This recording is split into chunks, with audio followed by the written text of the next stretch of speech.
दुनिया में सबसे ज्यादा घुसपैठिए भारत में है। ये हमारे लिए खतरा है कि नहीं बताइए? और आप घुसपैठियों क्या कर सकते हो? आप किसी घुसपैठियों को पीट नहीं सकते, आप किसी घुसपैठिए की झुग्गी में आग नहीं लगा सकते, आप किसी घुसपैठियों को पकड़ के बांग्लादेश नहीं पहुंचा सकते। ये किसका काम है? जोर से बोलिए। सरकार। और कह रहे हैं जागो जागो, घुसपैठ बढ़ रही है, जागो जागो। अरे भैया तुम जागो, ये तुम्हारा काम है, समाज का काम है धर्म की जय करना। मैं ये पूछ रहा हूं, Arab, Dubai, Kuwait, Bahrain, Abu Dhabi में कोई घुसपैठ क्यों नहीं करता? चीन, जापान, सिंगापुर, अमेरिका में घुसपैठ कोई क्यों नहीं करता? भारत में क्यों घुसपैठ करता है? क्योंकि हमारा घुसपैठ विरोधी कानून सड़ा हुआ है। न घुसपैठ करना गंभीर अपराध, न घुसपैठियों की मदद करना गंभीर अपराध। घुसपैठियों का आधार भी बनवा रहे, घुसपैठियों का राशन कार्ड भी बनवा रहे, घुसपैठियों का ड्राइविंग लाइसेंस भी बन रहा है, घुसपैठियों का बर्थ सर्टिफिकेट भी बन रहा है, घुसपैठियों की वोटर आईडी भी बन रही है। क्यों? क्योंकि फर्जी डॉक्यूमेंट बनाना और फर्जी डॉक्यूमेंट बनवाना ये कोई गंभीर अपराध नहीं। भारत में पर डे 1500 हिंदू परिवारों का धर्मांतरण हो रहा है। पर डे कितने परिवार? जोर से बोलिए। एक परिवार में 6 से 7 आदमी मान के चलिए एवरेज, तो पर डे कितना? 10,000 हिंदुओं का धर्मांतरण हो रहा है। एक दिन में 10,000 का मतलब साल में लगभग 40 लाख हिंदुओं का धर्मांतरण हो रहा है। याद रखिए, तालाब कितना भी बड़ा हो, अगर एक एक ड्रम पानी रोज निकालेंगे तो तालाब सूखेगा कि नहीं? आपके घर में 500 लीटर की टंकी हो या 1000 लीटर की टंकी हो, पूरा नल मत खोलिए, नल को हल्का सा खोल दीजिए, शाम को खोल दीजिए, सुबह आपको टंकी खाली मिलेगी कि नहीं? जोर से बोलिए। मिलेगी। और क्या आपको उदाहरण बताऊं, साल में 5 लाख बहन बेटियां लफ्ज़ हाथ का शिकार हो रही हैं और पर डे 10,000 हिंदुओं का धर्मांतरण हो रहा है। धर्मांतरण का भी पूरी फंडिंग हो रही है। धर्मांतरण बहुत बड़ा धंधा बन चुका है। धर्मांतरण कराने वाले करोड़ों में खेल रहे। वही व्यक्ति ड्राइवर की नौकरी करेगा, 20,000 रुपए कमाएगा, कुछ और काम धंधा करेगा, 50,000 रुपए महीने कमा लेगा, टीचर वीचर बन जाएगा, 1 लाख रुपए कमा लेगा। धर्मांतरण कराना शुरू कर दे, महीने में 5 से 10 लाख रुपए कमाएगा। और बाकी तो छोड़ो, मान लो आदिवासी गांव है, एक आदिवासी जो उसमें सबसे समझदार है, जिसके ऊपर पूरे गांव वाले ट्रस्ट करते हैं, उसको महीने में 5 लाख रुपए मिलना शुरू हो जाए, वो पूरे अपने गांव को कन्वर्ट करेगा कि नहीं करेगा? जोर से बोलिए। अपनी चाची को करेगा, अपनी मौसी को भी करेगा, अपनी बुआ को भी करेगा, अपने साले को भी करेगा, अपने बहनोई को भी करेगा, क्योंकि पर परिवार पैसा आ रहा है। जितना कन्वर्ट करेगा उतना पैसा आएगा। अब अभिषेक जी बेचारे क्या करेंगे? उदयनिया जी बैठे हुए यहाँ पे दिन रात लगे हैं लफ्ज़ हाथ धर्मांतरण रोकने में। कहां से रोकेंगे? ये खाली पीली धर्मांतरण रोक रहे, इनको तो धर्मांतरण रोकने के लिए कोई पैसा आ नहीं रहा है। हाँ, धर्मांतरण कराने वालों को फंडिंग आ रही है। और स्वाभाविक सी बात है, जब धर्मांतरण धंधा बन चुका है तो लोग कारोबार करेंगे कि नहीं करेंगे? करेंगे। धर्मांतरण रोकने के लिए गुरु तेग बहादुर जी ने अपना शीश कटवा दिया था। जो लोग दिल्ली के होंगे उनको पता है, शीशगंज गुरुद्वारा बना हुआ है, वहां उनका शीश काटा गया था। क्यों? क्योंकि उन्होंने कन्वर्जन का विरोध किया था। ये हमारे पूर्वज देखिए, हमारे पूर्वजों ने धर्मांतरण रोकने के लिए शीश कटवा दिया। गुरु गोविंद सिंह जी ने पूरा परिवार बलिदान कर दिया धर्मांतरण रोकने के लिए। छत्रपति शिवाजी महाराज ने अपना पूरा राजपाट दांव पे लगा दिया। संभाजी महाराज ने अगर धर्मांतरण कर लिया होता तो जिंदगी उनकी बचती कि नहीं बचती? का धर्मांतरण नहीं किया। और आज बड़ी बड़ी बातें करने वाले, गुरुओं का नाम लेने वाले, छत्रपति शिवाजी महाराज का नाम लेने वाले एक ढंग का कानून नहीं बना रहे, एक ढंग का कानून नहीं बना रहे। मैं आपके साथ पूरे गारंटी के साथ कहता हूं, 90% धर्मांतरण 3 महीने के अंदर रुक जाएगा। 3 महीने के अंदर रुक जाएगा। धर्मांतरण राष्ट्र की सुरक्षा के लिए खतरा है, और जो राष्ट्र की सुरक्षा के लिए खतरा है उससे निपटने के लिए कानून है, उसका नाम है नेशनल सिक्योरिटी एक्ट। आपने अखबारों में सुना होगा, रासुका वो उसको बोलते हैं, राष्ट्रीय सुरक्षा कानून रासुका बोलते हैं। यूपी में अगर धर्मांतरण कराने वाले जिहादियों पे एनएसए लग सकता है तो मध्य प्रदेश में लगना चाहिए कि नहीं? जोर से बोलिए जरा। क्यों नहीं लग रहा? पूछिए अपने विधायक से, पूछिए अपने सांसद से कि वही पार्लियामेंट का बनाया हुआ है एन से यूपी में छांगुर जलालुद्दीन के खिलाफ लग गया, आप कब लगाओगे? महाराष्ट्र के, मध्य प्रदेश के हर जिले में छांगुर जलालुद्दीन बैठा हुआ। यह धर्मांतरण हमारी देश की एकता के लिए, अखंडता के लिए खतरा है कि नहीं? जोर से बोलिए। क्यों? क्योंकि धर्मांतरण करने से केवल हिंदू कम नहीं होता, हिंदुओं के दुश्मन की संख्या बढ़ती है। अजमल कसाब कौन था? कन्वर्टेड हिंदू। बुरहान वानी कौन था? कन्वर्टेड हिंदू। सिमी में जितने बैठे हुए कौन है? कन्वर्टेड हिंदू। पीएफआई के जितने मेंबर हैं कौन है? कन्वर्टेड। उसमें कोई अरब से आया हुआ है क्या? आपके खंडवा में सिमी का सेंटर चला करता था, पता नहीं आजकल है कि भाग गए सारे। वो कोई अरब वाले हैं कि यहीं के हिंदू हैं? जोर से बोलिए जरा, यहीं के हिंदू।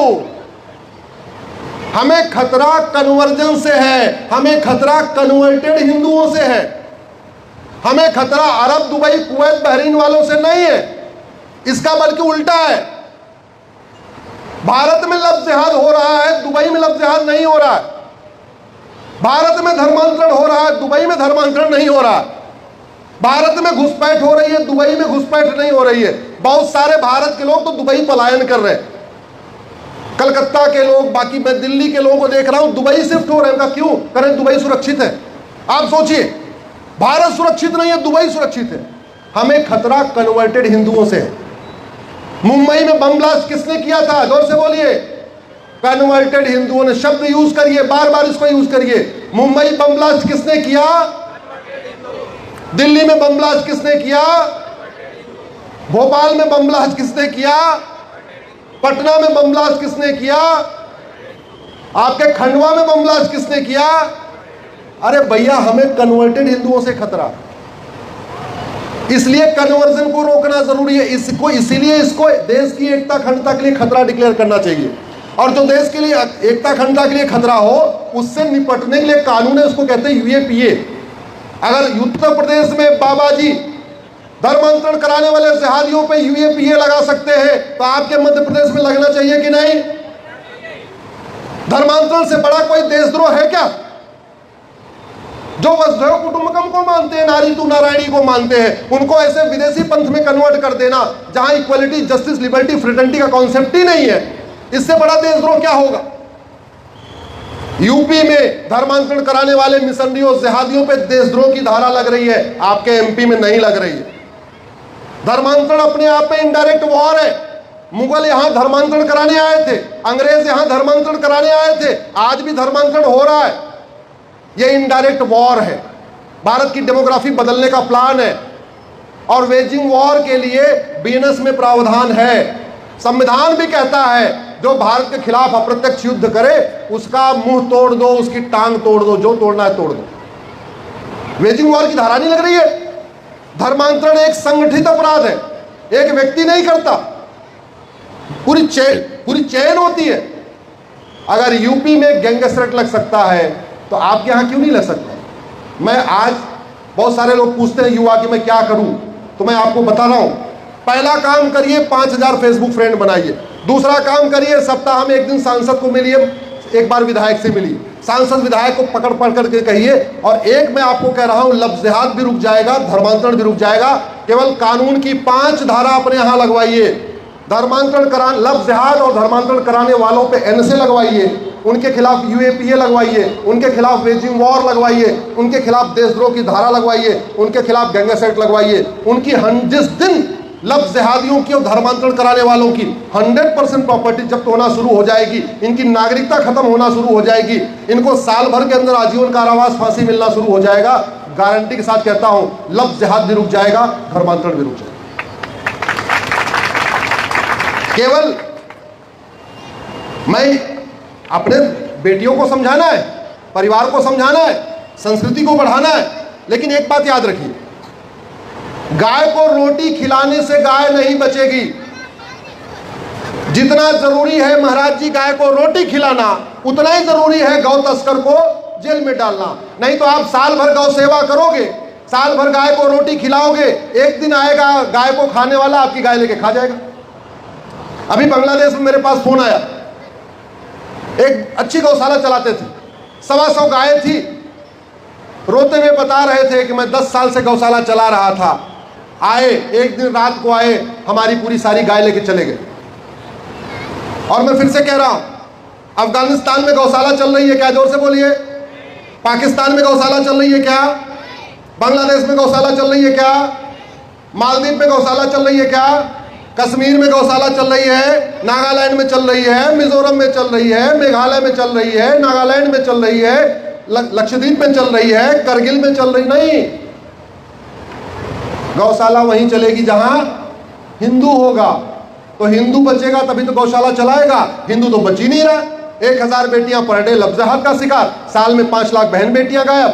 उसके बाद 10,000 हिंदुओं का पर डे धर्मांतरण, दूसरी तरफ जनसंख्या विस्फोट, 90,000 बच्चे रोज पैदा हो रहे हैं। आप में से कोई 10 से ज्यादा बच्चे वाला है क्या? ऐसा कोई है जिसके 10 से ज्यादा बच्चे? हाथ उठाओ जरा, माताएं बहनें, कोई शर्म की बात नहीं, हाथ उठाइए। कोई नहीं। 8 बच्चे वाला कोई? 7 वाला कोई? 5 वाला कोई? अरे कोई तो हाथ उठाओ। 4 वाला? 4 में उठे 3-4। आपको प्रणाम करता हूं, आपने कम से कम 4 किया।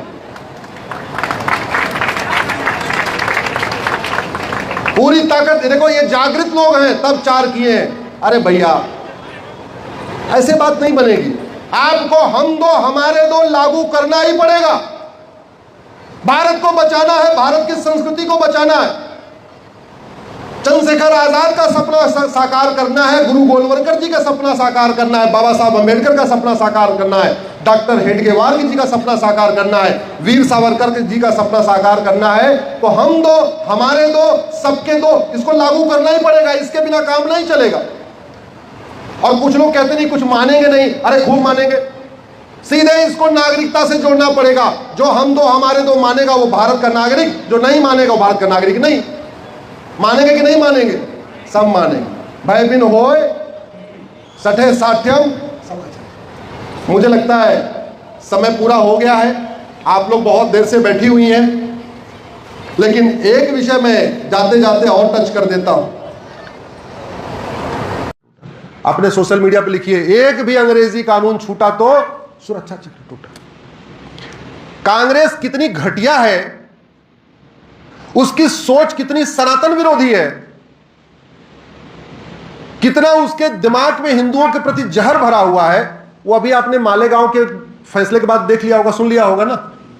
कैसे उन्होंने साध्वी प्रज्ञा को मारा, वस्त्र उतार के नंगा करके मारा, कर्नल पुरोहित को मारा, मेजर उपाध्याय को मारा।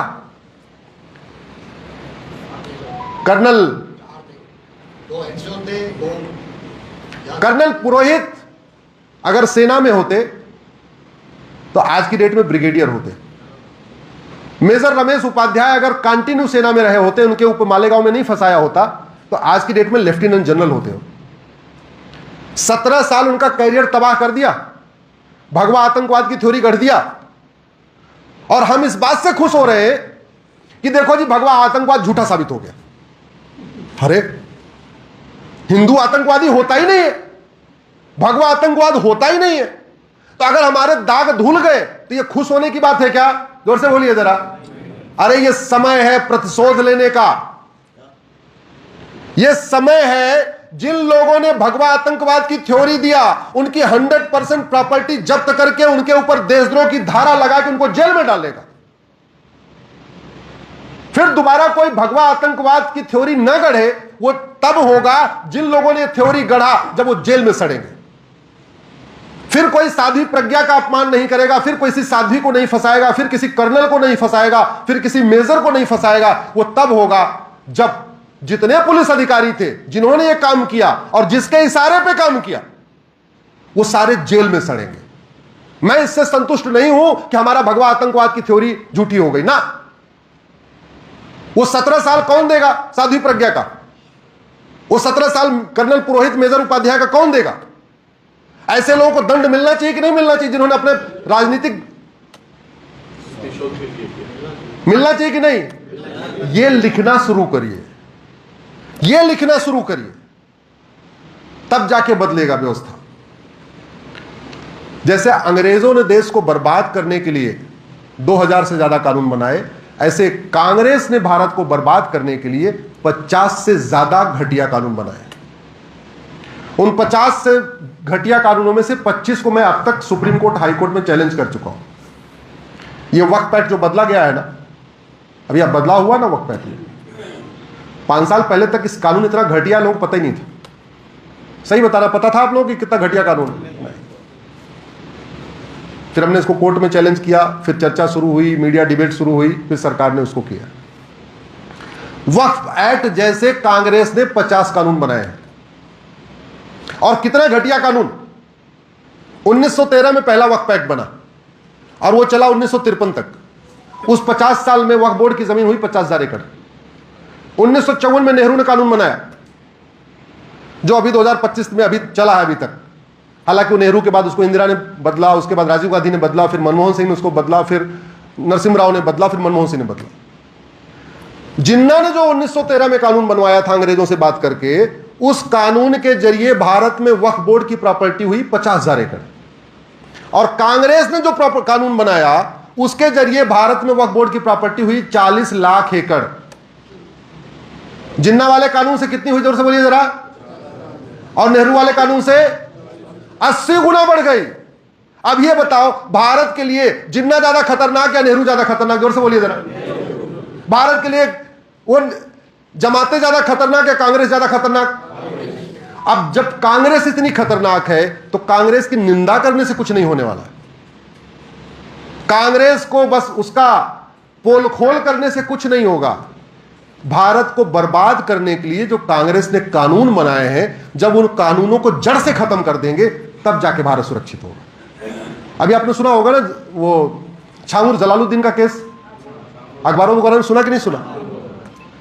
उसको फंडिंग कहां से आ रही थी? विदेश से। और किसके जरिए आ रही थी? एफसीआरए के जरिए। मनीष जी एफसीआरए को जानते होंगे, जो भी सीए होंगे उनको पता होगा। और एफसीआरए कब बना? 2010 में। कांग्रेस ने 2010 में एफसीआरए बनाया इसी काम के लिए था, अलगाववादियों को, आतंकवादियों को, जिहादियों को, उन्मादियों को, नक्सलियों को, माओवादियों को फंडिंग कराने के लिए।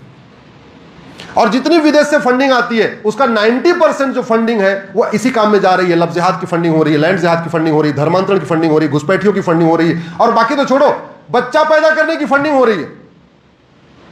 2-2, 3-3 लाख रुपए मिल रहे हैं एक एक बच्चा पैदा करने पे, और इसलिए 14 बच्चे, 16 बच्चे, 18-18 बच्चे पैदा कर रहे हैं। घुसपैठियों को झुग्गी बनाने के लिए 2-2, 3-3 लाख मिल रहा है। तुम रोहिंग्या हो, तुम बांग्लादेशी हो, पकड़ो 3 लाख रुपए पकड़ो, कहीं चले जाओ जहां सुनसान जगह हो, कोई जंगल हो, हाईवे हो, जाओ वहां झुग्गी बना के रहो। आपके झुंझुनू की डेमोग्राफी बदली कि नहीं बदली? और इसी रेशियो से बदलती रहेगी तो शायद 20-25 साल के बाद क्या होगा आप अभी कल्पना में सोच भी नहीं सकते। और हम कल्पना, ये मानव स्वभाव है, हम कड़वा सच सोचते ही नहीं, हम मीठा मीठा सोचते हैं।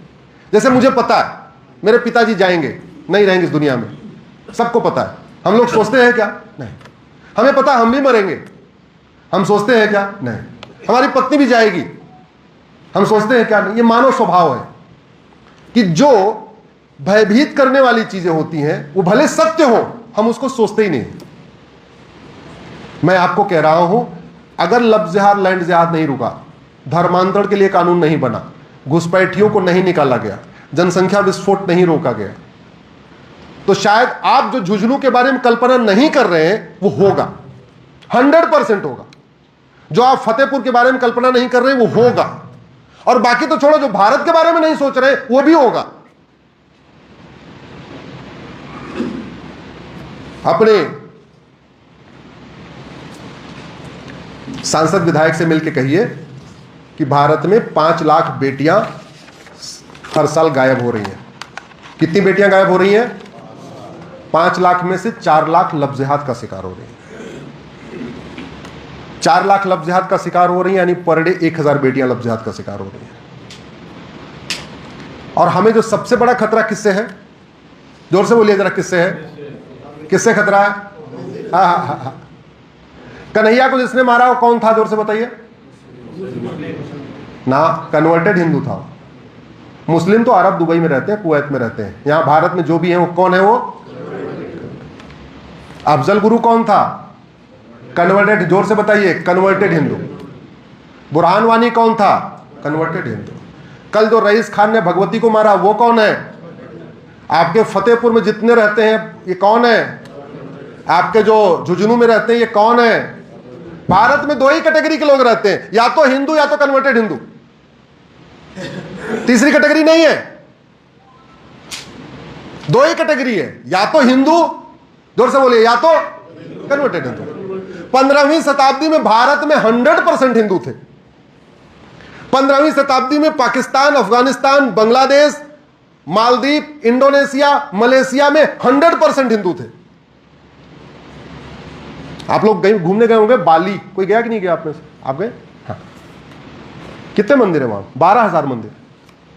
जिस बाली में 12,000 मंदिर है, 12,000 मंदिर कब बना होगा? जब हिंदू रहे होंगे। आज वहां क्या डेमोग्राफी हो गई? कितने हिंदू बचे हैं? 2%। जिस बाली में 12,000 हिंदू है, 12,000 मंदिर है, वहां हिंदू कितने बचे? 2%। वो इंडोनेशिया भी 100% हिंदू थे, मलेशिया में भी 100% हिंदू थे। मतलब वर्तमान एशिया पूरा भगवान श्री राम ने राज किया, वर्तमान एशिया पे पूरे युधिष्ठिर ने राज किया, और आधे एशिया पे चंद्रगुप्त मौर्य ने राज किया। तो जितना ये कन्वर्जन शुरू हुआ, ये पिछले 2000 साल में हुआ, और ज्यादा हुआ पिछले साल भर 1000 साल में हुआ। हमारे लिए सबसे बड़ा खतरा क्या है? कन्वर्जन, धर्मांतरण। और धर्मांतरण कितना हो रहा है? 5 लाख बेटियां गायब हो रही हैं, उसमें से 4 लाख लफ्ज़ियात का शिकार हो रही है। इसके अलावा पर डे 1500 हिंदू परिवारों का धर्मांतरण हो रहा है। 1500 हिंदू परिवार का मतलब एक परिवार में 6 से 7 आदमी मान के चलिए, तो पर डे 10,000 हिंदुओं का धर्मांतरण हो रहा है। पर डे 90,000 बच्चे पैदा हो रहे हैं। आप में से कितने लोग फेसबुक यूज करते हैं? कम लोग यूज करते हैं। अच्छा, सब करते हैं। थोड़ा संख्या बढ़ा लीजिए, क्या पता आपके 500 फ्रेंड हो, 1000 फ्रेंड हो, उनको बढ़ा लीजिए, 5000 कर लीजिए। करना कैसे? तरीका बता दिया। आपका नाम क्या है? मीना। हाँ, तो मीना जी 5000 मीना को अपना फ्रेंड बना लीजिए, ठीक है? मनीष को मत बनाइए, मीना को बनाइए। तो मीना हिंदू भी होगी, मीना जैन भी होगी, मीना बौद्ध भी होगी, मीना सिख भी होगी, मीना तमिल भी होगी, मीना मलयाली भी होगी, मीना बंगाली भी होगी। लेकिन आप यहां बैठे बैठे 5000 मीना को जागृत कर सकती हैं। आप में से कितने लोगों के 10 से ज्यादा बच्चे हैं आपके परिवार में? हाथ उठाइए। 10 से बड़ा? अच्छा, 5 से 10 किसके हैं? 4। अच्छा, प्रणाम करता हूं, आपको 4 बच्चे हैं। आपने बहुत मान का किया, आपके लिए ताली बजाइए। कुछ दिन के बाद आपका गांव में बोर्ड और लगाना पड़ेगा। अच्छा, आपके बच्चों कितने बच्चे हैं? 2। अभी भी मैं दिल्ली में आपको कम से कम 1000 परिवार दिखा सकता हूं, 20 से 25 वाला। अभी भी 2025 की बात बता रहा हूं। दिल्ली, एनसीआर, गाजियाबाद में, नोएडा में, फरीदाबाद में 15 से 20 तो कॉमन है। आपको हर गांव में 15 से 20 वाले मिल जाएंगे। ये जो 83 करोड़ मुफ्त राशन जा रहा है, उसमें बहुत बड़ी मात्रा में ऐसी राशन जा रहा है। 90,000 बच्चे रोज पैदा हो रहे हैं। अपने सांसद विधायक को बताइए, हमारे पास जमीन 2% है, पानी मात्र 4% है, जनसंख्या हमारी 20% हो चुकी है दुनिया की।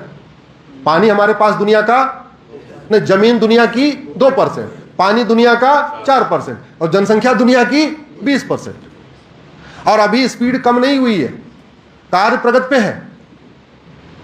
हम आप रोक सकते हैं क्या? हम आप अपने रोक सकते हैं, बस इतने कर सकते हैं। पड़ोसी रोक सकते हैं क्या? नहीं। पड़ोसी को कौन रोकेगा? जोर से बताइए। जब चीन जैसा कानून होगा कि 2 से ज्यादा किया, चलो दूसरे में जुड़वा हो गया तो 3 मान लेंगे, अदरवाइज अगर ज्यादा किया नागरिकता खत्म हो जाएगी। ये कानून बनाने की कोई लागत आती है क्या? जोर से बताइए जरा। नहीं। तो बन क्यों नहीं रहा है? कि हमने बोलना, हम बोलते भी नहीं, हम सोचते भी नहीं, हम देखते भी नहीं। इसलिए कहता हूं, गुलामी अपने जाके सांसद विधायक से कहिए कि नशे के कारण हमारी यंग जनरेशन बर्बाद हो रही है। मुझे नहीं पता आपके झुंझुनू में कितने नशेड़ी लोग हो चुके हैं, लेकिन सच्चाई है लाखों माता पिता नशेड़ी बच्चों से परेशान है, लाखों बहन बेटियां अपने नशेड़ी पतियों से परेशान है, लाखों बच्चे नशेड़ी बाप से परेशान है। और ये ड्रग का जो पैसा जा रहा है, इस ड्रग के पैसे से 50% जो ड्रग का पैसा है वो लफ्ज़-ए-जिहाद की फंडिंग पे खर्च हो रहा है, धर्मांतरण की फंडिंग पे खर्च हो रहा है, घुसपैठियों की फंडिंग पे खर्च हो रहा है। तो हमारा धन भी जा रहा है, हमारा धर्म भी जा रहा है। कौन रोकेगा? जो लोग सिंगापुर गए होंगे उनको पता होगा, सिंगापुर में आप ड्रग का नामो निशान नहीं है। एक व्यक्ति के पास बड़े मुश्किल से कई सालों के बाद 900 ग्राम गांजा मिला था। कितना? एक व्यक्ति के पास कई सालों के बाद 900 ग्राम गांजा मिला, उठा के उसको फांसी दे दिया। फिर दोबारा किसी की जरूरत है गांजा बेचने की सिंगापुर में? नहीं। हमारी पूरी यंग जनरेशन इसमें बर्बाद हो रही है। पंजाब में धर्मांतरण इसी ड्रग के दम पे हो रहा है। कौन रोकेगा इसको? जोर से बताइए जरा। जागो हिंदू जागो से रुकेगा? जागो सरकार जागो से रुकेगा? किससे रुकेगा? हाँ, जागो सांसद जागो, जागो विधायक जागो, जागो सरकार जागो, इसको करना पड़ेगा।